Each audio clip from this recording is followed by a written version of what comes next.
Hi guys, welcome to CADS 3053, module number 3. In last module, module 9, we learned how to average different markups applied on different merchandise items based on the proportions of the merchandise with varying markups. In this module, we are extending the average markup discussion to solve different buying or merchandising problems in buying scenarios. We're going to especially learn how we can utilize this AMU or average markup concept to balance markups for the remaining purchases a buyer needs to make given what's already been purchased. Before we get into the discussion of markups for balance, let's refresh our memory about the average markup setup as well as how to get to the average markup calculation. Remember this setup, when we try to solve problems for average markup given multiple groups of different merchandise that come with different markup percentages, we use this setup, right? We put the different groups of items on the far left column. We put quantity of each item group and unit cost, unit retail, and total cost, total retail, and markup percent. Okay. Like I said in last module, this setup is extremely important for buyers or merchandisers that when they plan for the remaining purchases and understand how much average markup they have achieved so far and what has to be achieved in the remaining purchases given the average markup goal in all these scenarios. So we are going to take a look at how this setup is utilized to solve different markup balancing problems in buying or merchandising situations. Here we are learning new concepts of retail balance and cost balance. The retail balance basically means the retail value of the remaining purchase that we need to make, which is what we call balance. Okay? And cost balance evidently means the cost value of the remaining purchase that we need to make. Okay, the cost value of the balance. Okay. The remaining purchase basically kind of assumes that we have a total of purchases that we want to make, and probably we have already purchased some today so far. Okay, so based on what we need for total cost and total retail, and what we already have to date, so cost dollar or retail dollar to date. Okay, given these pieces of information, how can we calculate the cost balance and the retail balance? Okay, let's think about it. Okay, given what we learned about this setup, that we're seeing the quantity, unit cost, unit retail, total cost, total retail, markup percent, this setup, and the AMU percent, the calculation, what's AMU and how it's calculated. Okay, given the knowledge of these, okay, how can we calculate the cost dollar or cost value of the balance and the retail value of the balance? Easily speaking, the cost dollar balance or cost value of the balance will be the difference between the total cost of the total merchandise and the cost dollar to date, right? If you think about it, although the cost of the merchandise that we have purchased so far plus the cost of the merchandise that we need to buy more, which is the balance, that will be our total cost for the total merchandise, right? Given that idea, the cost balance will be total cost minus cost to date, right? The same logic applies to the calculation of retail balance dollar. So retail balance will be total retail minus retail to date. Right? Out of the total retail value of the total merchandise that we need to purchase, if you subtract the retail value of the merchandise that we have purchased so far to date, okay, what's left will be the retail dollar for the balance, the remaining purchases that we're going to make, right? So given the concept of the cost balance and retail balance, let's try to work on this one problem, okay? Let's say we are planning to sell 1,500 sweaters, retailing at $40 each. So that $40 will be the unit retail price of each of the 1,500 sweaters, okay, in a December promotion. And we have a markup goal of 48.5%. Okay, that markup goal would indicate the AMU percent, right? So the total, the AMU percent for the total merchandise would be 48.5%. Okay. We've already made one purchase of 1,200 sweaters. Okay, so that's the purchase to date. Okay, costing $23 each. That $23 will be the unit cost of each of those 1,200 sweaters that we already purchased. Okay, in order to meet your markup goal of the 48.5%, okay, what would be the maximum cost that we can pay for the remaining units? Okay, so that is asking the cost for the balance, cost balance. Okay, and the second question is, what is the retail value for the remaining units? That is asking the retail value for the remaining balance. So retail balance. Okay, so question number one is asking cost balance. The second one is asking the retail balance.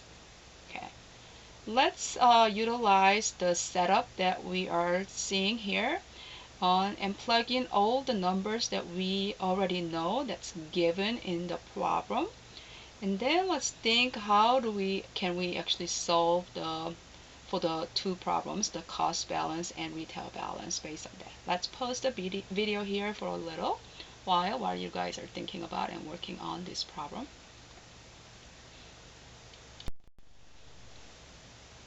Okay, so let's plug in the given numbers first. Okay, so we've got the purchase that we already made, purchase 1, and we need to figure out the balance, knowing the total, right? About the total, we know that total units has to be 1,500 units, so that's quantity for the total would be 1,500, and for total, the AMU percent should be 48.5%. That was our markup goal, so we can plug that number in under AMU percent for total, that cell. Then we know something about the first purchase that we already made. Well, we bought 1,200 units, okay, and each unit costed us $23, and we have to retail these units for $40 each, and the same unit retail is going to be applied to the balance as well, because that's what they said. All 1,500 units are going to be sold for $40 at retail. Okay, the question mark, what were asked in the question were the two things, the cost balance and the retail balance, where the question marks are at. Okay, so let's first try to answer the cost balance first. Cost dollar for the balance. Okay, for us to be able to calculate that, we need to know the total cost for the total merchandise as well as the total cost for the first purchase. Okay, those two numbers, because cost dollar for balance will be total cost for total minus the total cost for the purchases that were made to date, right? We can calculate total cost for the first purchase or purchase to date by knowing that so far we have purchased 1,200 units and the unit cost of $23 was paid. So you just multiply the quantity by unit cost. That will be 27,600. That's the cost dollar for purchase 1. Next, we want to calculate the total cost for total, but we don't have any unit cost for the total, so we can't calculate it directly from the quantity and unit cost. But now let's take a look at the retail side. The unit retail is $40 for the total the merchandise, and we know that it's 1,500 units for the entire merchandise. So that would be, we can calculate the total retail value of the total merchandise by knowing the quantity of 1,500 and the unit retail of $40. So $40 times 1,500 will be $60,000. So total retail being $60,000 and the markup percent being 48.5%. Given these two numbers, we can calculate total cost. How do we calculate total cost from total retail and markup percent? Now this becomes the case where we know the retail and markup, and we're supposed to calculate cost, right? The RCM relationship that we learned before, and one of the three most important, most frequently used cases I mentioned many times before. So when we know the R and markup percent, how do we calculate cost? That will be cost equals R retail times 100% minus markup. So let's apply this logic here. So the total cost for the total merchandise will be the retail of $60,000 times 100% minus 48.5% markup. That will be $30,900 for the total cost of the total. Now we can calculate cost balance, which was the question mark that we were supposed to reach. That's the total cost for the total minus the total cost for the purchase one. So $30,900 minus $27,600, that would lead to $3,300 for cost balance. That basically means that we have to spend, or we can't spend, $3,300 more at cost to purchase more merchandise. So now let's try to calculate the retail balance, retail dollar for the balance. Okay, since we already know the total retail for total as a $60,000, we can calculate the retail for balance if we know the total retail for purchase one, right? Which we can calculate easily here. Since for purchase one we have 1,200 units for the unit retail of $40. So 1,200 times $40 will be $48,000 for the total retail value of purchase one. Okay. Now, given the total retail value of purchase one and total retail of the total, okay, we can find the total retail for the balance, the retail balance, from the difference between these two numbers. So the retail balance dollar will be $60,000 minus $48,000, which comes up to $12,000. So $12,000 for the retail balance and $3,300 for the cost balance. We answered the question. So now that we learned how to calculate the cost value and retail value of the balance of the purchase that we need to make, we sometimes may also want to calculate the markup percent we need to achieve for the balance of merchandise that we need to purchase. Okay? Well, remember that markup percent is retail minus cost over retail, and we know the cost and retail value of the balance, and we can easily imagine that markup percent for the balance will be retail balance dollar minus cost balance dollar over retail balance dollar. Rather than trying to memorize this as a formula, markup percent for balance formula, just kind of try to remember markup percent is always retail minus cost over retail. Okay? In a given problem, when you see any retail and cost value, you can instantly think that, okay, then now I can calculate markup percent based on this. So that any combination of RCM utilize one of those three most frequently used important formulas that I have talked about many times. Okay, this is the case where I know the R and C and supposed to calculate markup percent. Okay, we'll see how this is applied in the next problem. Okay, so revisiting the practice problem, the first practice problem we've just looked at.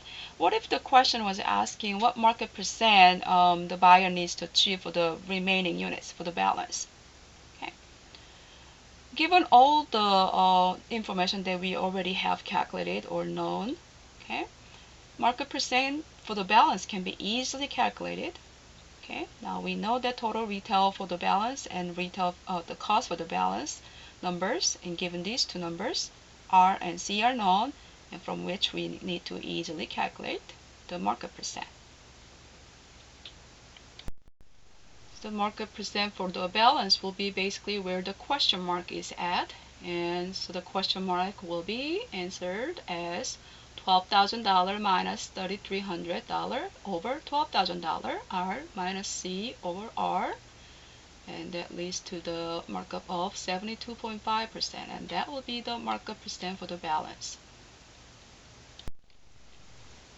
So we're learning another term here called average retail price, or ARP. The ARP is nothing but the really the average retail price of any group of merchandise. So that means the total retail dollar of that group of merchandise divided by the number of units or number of items that exist in that group of merchandise.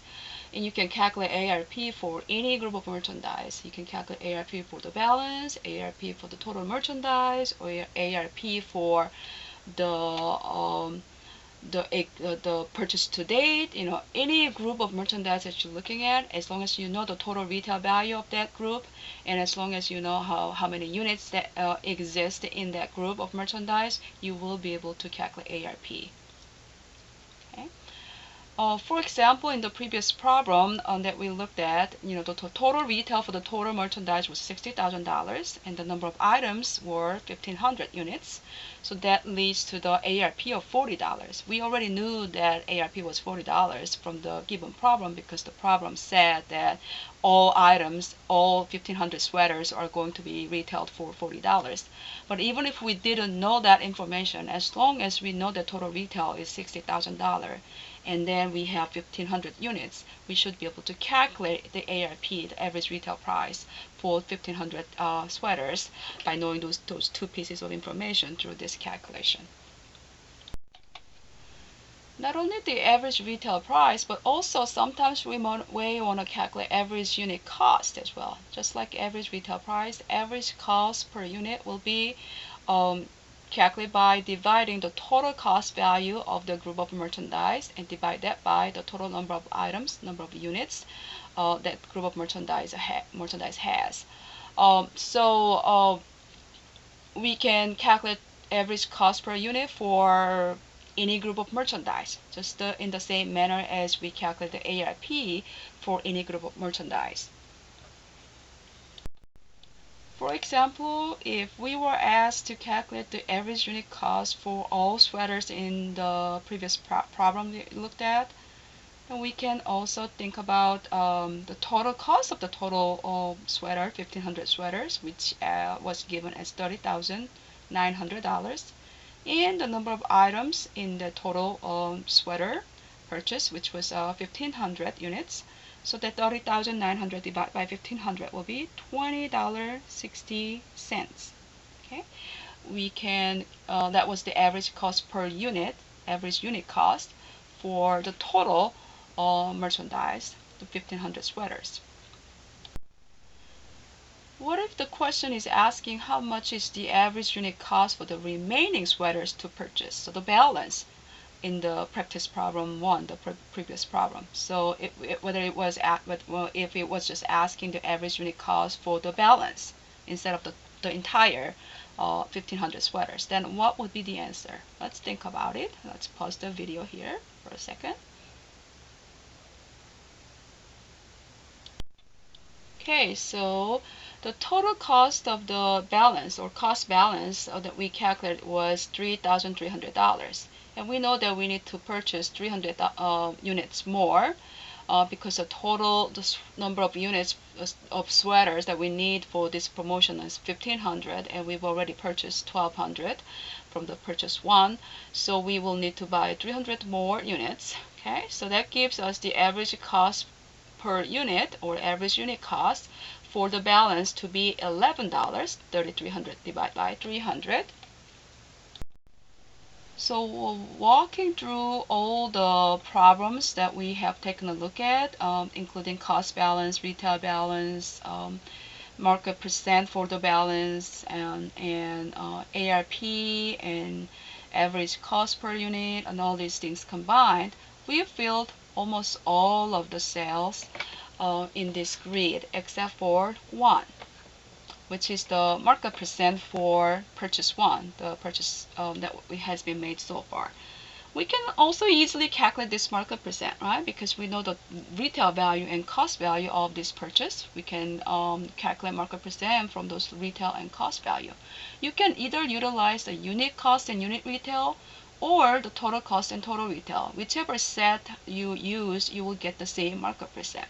So it could be the 40 minus 23 over 40, R minus C over R, or do the total retail minus total cost over total retail. So that's $48,000 minus $27,000 $5,600, divide that by $48,000.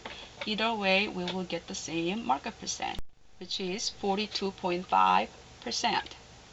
So now that we've got all numbers in this grid, let's evaluate and review this situation. Okay, if you were the buyer, the sweater buyer, for this promotion, you had to have 1,500 sweaters. That was the setup, and you had to achieve 48.5% markup goal.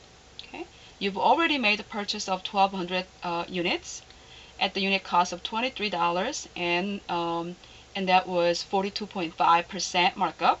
Okay, so now you are in a situation where you need to achieve 72.5% markup. Okay, you can only pay $11 per unit, okay, to the vendor to buy these 300 units of sweaters. Okay, because you purchased so many of the low markup sweaters from the first purchase, to be able to meet your markup goal of 48.5%, now you have to really look carefully to find a really low cost sweaters, 300 units of them, that you can pay only $11 per each sweater, for you to be able to meet the markup goal. This is not a really good situation for the buyer. Probably the first purchase was a little bit too reckless. Alright, so let's work on another practice problem. Okay, a very similar setup. Like we're gonna think about the cost balance, retail balance, markup percent for balance, ARP, and average cost per unit. All the things that we learned, those terminologies that we have learned so far, and the concepts to solve this problem. Okay. The men's pants buyer, Mr. Brown, needs merchandise worth $12,000 at retail for the Labor Day sales. So it looks like $12,000 at retail value is all this buyer needs for these sales. Okay, so that $12,000 will become your total retail budget for the total merchandise. Okay, he will purchase this merchandise from 3 vendors. Okay, his average markup goal for this purchase is 53%. So now we have the average markup goal. Okay, from the first vendor, he purchased 50 pants for $27 each at cost. Okay, with a markup of 55%. So we've got the quantity and unit cost and markup for the first vendor's merchandise. Then from the second vendor, he purchased 70 pleated front pants for the total retail value of $3,500 with a markup of 50%. So we've got the quantity of 70 pants and the total retail value of the second vendor's purchase. So that will be not unit retail, but total retail of for the second vendor's the purchase from the second vendor. Finally, the buyer will be visiting the last vendor, from which he will purchase 100 pleated slider pants. So 100 more pants to buy for the balance. In order to meet the average markup goal, which was 53% given above, 2 questions. What's the average unit cost Mr. Brown can pay to the last vendor? So that's kind of asking the average cost per unit for the balance. Okay. What's the markup percent he needs to achieve from the purchase from the last vendor? Again, it's markup percent for the balance that I asked. As I mentioned earlier, the best way to solve this type of problem when you have a markup goal and trying to figure things out for the balance, the best way to answer these questions without getting so confused, okay, would be to set up this type of grid. Okay, so this time we have 3 vendors, and the third vendor is kind of considered as the balance. We haven't purchased anything from the third vendor yet, but we've got a plan. Okay, so given the problem, all the information that's given in the problem, let's first try to plug in the numbers that are already given into this grid. Okay, let's pause the video here and work on plugging in the numbers and see if you got them right.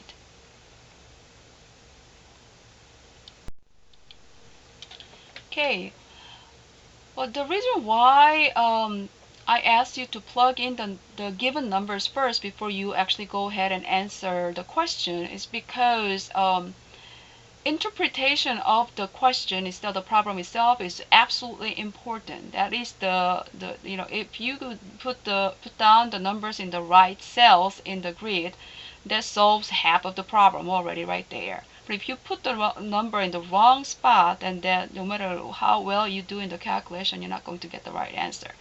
So that's why it's important for us to check whether we understood the question or the problem, the setup, the scenario correctly here.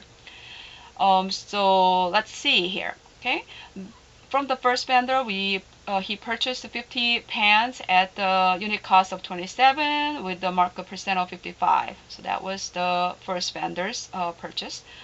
The purchase from the second vendor was 70 pans with the total retail value of 3,500 with a 50% markup. Okay, those three pieces of information were given. Okay, from the last vendor, the only thing we know is that we are going to have to buy 100 pans from the last vendor, right? But we don't know anything else about the last vendor's purchase. In total, the labor say purchase will have to be $12,000 at the total retail value, and the average markup goal should be 53%. So we have to meet the 53% markup goal. Okay. The two questions that were asked were, the first question was asking what was the average cost that the buyer can pay to the last vendor. So that is the average cost per unit for vendor 3. So that's where the question mark went to, the unit cost of vendor 3. The second question was asking what is the markup percent the buyer has to achieve from the last vendor. So that basically asks the markup percent for the balance. Okay, so the question mark goes to the markup percent for the vendor 3 or the balance. Now, knowing where the question marks are, okay, and where all the given information has to be put in this grid, okay, let's try to walk through these problems so that we can answer those two question marks. Okay, the best way for us to get to that question marks would be taking a look at each row one by one. So try to see vendor 1 row first. Okay, given the pieces of information that we already have, can we figure out the rest of the remaining cells that are blank right now? Okay, think about it that way, and then take a look at the vendor 2 row. Okay, and then vendor 3's and the total. Okay. Once you go through each row one by one, okay, and try to answer, fill out any of the cells that are remaining blank based on what's known from in the other cells in the same row. Okay, do that for every row, and then okay, take a look at the grid column by column. So each column one by one, doing the same thing. Try to utilize the information in the other cells in that column to solve for the empty cells in that column. Okay, try to do that. So row by row first, and then column by column. Okay, once you do that, you may fill a lot of the cells, but you may not be able to complete all cells. In that case, go back to the row by row thing again. Okay, so if you go through this row by row and column by column and row by row, column by column, maybe twice, there you will be able to solve almost all questions, which means you can answer any questions related to any of the cells that are on in this setup. And that's usually the case for a lot of other merchandise or merchandising or buying problems, especially when we try to figure out a lot of information regarding what's left, the remaining balance purchase. So let's utilize this advice and try to answer those two question marks by taking a look at these rows, each row at a time, and then each column at a time, and then each row at a time in that order. Okay, so given my advice earlier, let's take a look at the first row, vendor 1. Okay, what do we know about vendor 1 already? The purchase from vendor 1, we know the quantity and the unit cost, and markup percent. We know a lot of things, right? From the quantity and unit cost, we can easily calculate total cost. That would be the first step. So total cost was 1,350. 50 times 27 equals 1,350. Okay. Now that we know the total cost of vendor 1's purchase, the purchase from vendor 1, okay, can we also figure out some other sales in the same row, vendor 1 row? Yes, we can next figure out the total retail value of vendor 1. How do we do that?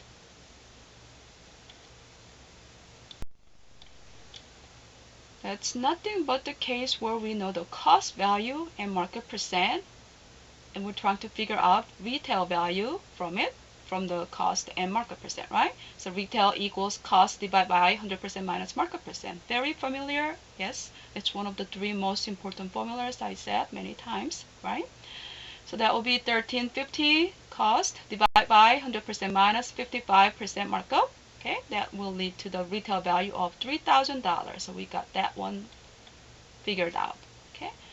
Now that we know the total retail value of vendor 1, can we also figure out another cell, the empty cell in that row? Yes, the unit retail can be figured out too. How? Right?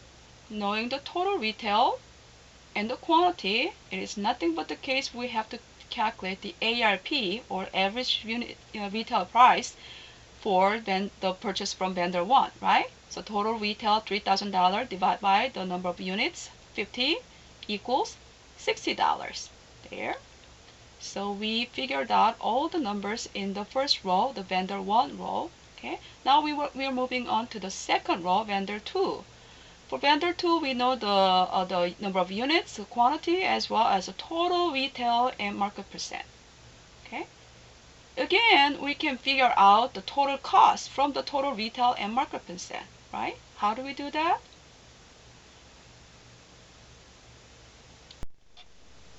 That's right. This is also becoming one of the 3 most frequently used formulas, right? When we know the R, total R, and market percent, we can figure out the C, total cost, right? So R times 100% minus market percent will be the C, right? Cost value. So 3,500 times 100% minus 50% will be 1,750. It's the total cost. Now that we know the both total cost and total retail of vendor 2, can we also figure out the remaining sales for vendor 2? Yes, from total cost and total retail and the quantity, we can figure out the unit cost and unit retail. Right, so that would be the total cost and total retail for vendor 2 divided by the quantity, 70, right? So that's 25 for the unit cost and 50 for the unit retail. That 25 will be the average cost per unit for the purchase from vendor 2, and then 50 will be the ARP, average retail price, for the purchase of from the vendor, the second vendor, right? Okay, now we're done with the second vendor's row. Now moving on to the next row, vendor 3 row. That row, we know only one piece of information, which is the quantity, right? But we don't have enough information for us to be able to figure out the rest of the cell based on just this 100, the quantity. So we're going to have to skip this row and move on to the total row. In the total row, we know 2 pieces of information: the total retail value of the total merchandise, as well as the market percent for the total merchandise. So given these 2, we can also figure out the total cost value of the total merchandise, right? This is the same case as the previous case. So RCM relationship, again, remember RCM relationship. So how do we calculate total cost for total merchandise here? Just like what we did earlier, it will be cost equals retail times 100% minus market percent, right? So the total cost for the total merchandise will be equal to $12,000 times 100% minus 53%, and that will be $5,640 of total cost. Okay. Now that we know the total cost and total retail, can we figure out the rest of the sales? Probably not yet, because we don't know the quantity yet just by looking at the numbers in the row. But if we go for the column by column, which is the next stage, next step, we may be able to figure out the rest as well. So let's go by the column by column case. Let's take a look at the first column first. Since we know the quantity for all three vendors, we can easily add them up to know the total quantity, right? 50 plus 70 plus 100 will lead to 220 units for the total merchandise. Okay. Next, let's take a look at the second column. We know all the first two vendors' unit cost, but we don't know the third vendor and the total, the average unit cost for those two rows. We can't do anything about them because we will have to go by row later on, so we're gonna just skip those. And the same goes for the unit retail one, and move on to the total cost and total retail column. Okay, since we know the vendor 1 and vendor 2's total cost as well as the total cost for the total merchandise, we can easily calculate the cost balance, right? Total cost value of the balance, which is the vendor 3 purchase, okay, by subtracting the vendor 1 and vendor 2's total cost from the total cost of the total merchandise. So that will be 5,640 minus 1,350 minus 1,750 equals $2,540 for the cost balance. Okay, now the retail balance. Okay, the total retail value of the third vendor. Okay, that's the same logic. 12,000 minus 3,000 minus 3,500. That will leave us with 5,500 retail value of the purchase from vendor 3 will have to be. Now that we have calculated the cost balance and retail balance, now we can also calculate the markup percent for the balance, right? So we're kind of moving from the column by column calculation to row by row calculation, kind of looking at the vendor 3 row. Okay, given the cost balance and retail balance we just calculated, okay, what would be the markup percent for the balance for vendor 3? Okay, that would be 5,500 minus 2,540 divided by 5,500. R minus C over R, so that would be 53.82%. Okay, we can take a look at the same row for the unit cost and unit retail column, right? So that since we know the total cost and total retail, we can easily calculate the unit cost and unit retail by knowing the quantity as well, right? So you divide the total cost and total retail by the quantity of vendor 3 merchandise, which is 100. Then the unit cost and unit retail can be easily calculated. So they would be 25.4 and 55 for the unit cost and unit retail for vendor 3. And we can do the same thing for the total merchandise to calculate the average unit cost and average retail price for the total merchandise. Since we know the total cost and total retail and the quantity of the total merchandise, we do the same kind of thing, dividing the total cost of retail by the quantity of the total merchandise will give us the unit cost and unit retail as they are given here. So we figured out everything. The question mark, now going back to the actual problem, what the problem asked, there were two things the problem asked. One was what would be the unit cost that the buyer can pay to the vendor 3. Okay, so what would be the answer? What would be the average cost per unit that the buyer can pay? Okay, the answer would be 25.4, which is the unit cost of vendor 3, right? The other question that was asked was what was the markup percent that the buyer needs to achieve from the purchase from vendor 3, the last vendor. Again, that was the markup percent for the balance. The answer is, that's right, 53.82%, which we calculated for vendor 3. That would be the answer. So we can figure out almost anything given, as long as we know at least two things about the vendor, we can figure out the rest. In terms of the RCM, if we know either R or between R and C, if we know either one of them and markup, we can figure out the rest, that kind of thing. So remember that RCM relationship and those three important formulas that we have mentioned many times. You have to memorize them. You have to remember them for you to be able to solve these kind of questions and answer any kind of questions related to balancing markups for the remaining purchase that we need to make as a buyer. Of course we have to understand the concept of AMU percent and what's the concept of balance. Balance being what's remaining, right? Balance being the difference between the total that you need and what you already have purchased to date.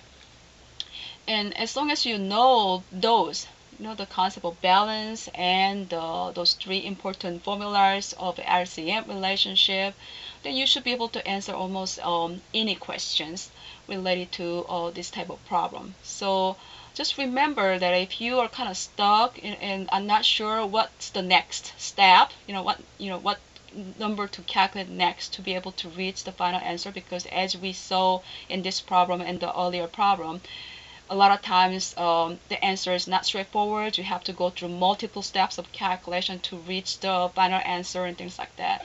It is really hard for you to keep your mind straight if you just not use this type of grid and just try to solve things one by one by yourself. It's pretty hard. So this kind of grid really helps. And if you were kind of struggling and stuck somewhere, remember, okay, this tip that I gave you before, try to solve each row one by one first, okay, and then take a look at each column one by one, and then revisit the rows one by one again if there are any empty cells in that row, okay, and do this a few times. Usually within the second time you're visiting that row or column, you should be able to answer and fill out all the cells in that row or column. I have not seen a case where you need to go there like even third time. So that's kind of my advice. Remember the three most important RCM relationship formulas. Okay. Remember the concept of balance being the difference between the total and what's already purchased to date. Okay. And remember, go through things row by row and then column by column and then row by row and then column by column again. Okay. As long as you do these things that I just mentioned, you should not be lost. Okay.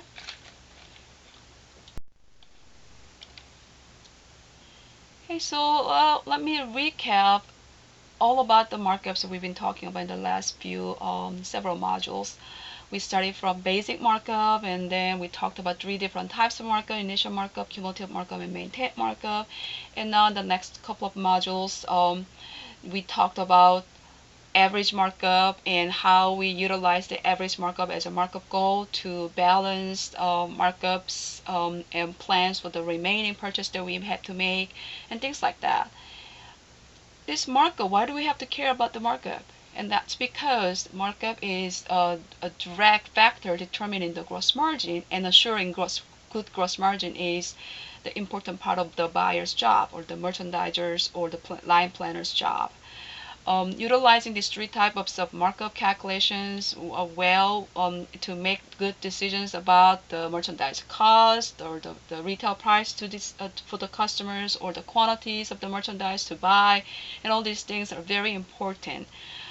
As we just took a look at from a lot of problems of the balancing of markups, it is very important to have an ongoing analysis of the markups, how much markup that we have achieved so far through the purchases so far, and how much markup is needed to be achieved for the remaining purchases. And for us to be able to meet that markup goal, then what will be the cost that we can pay for the remaining purchases, and what retail value do we have to achieve from the remaining purchases.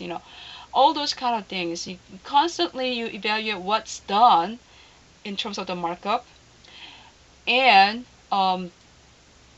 anticipate and plan for the future for what action should be taken for the remaining operation or purchases, the merchandising activities is an absolutely important part of the merchandise or the buyer's job. And also, knowing the initial markup as well as the maintain markup, performance of each vendor's merchandise will allow the buyer to determine who are the good vendors. We would like to continue to utilize vendors who give us good markups, right? Because the markups leads to our gross margin, which trickles down to our profit, which is our absolute ultimate goal to maximize profit.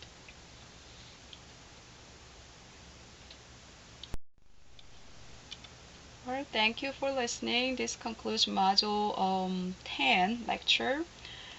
Um, the second exam, which is going to be due by June 18th, is going to be all about markups, starting from basic markups all the way through the current module, the averaging markup 2 with balancing markups, this module.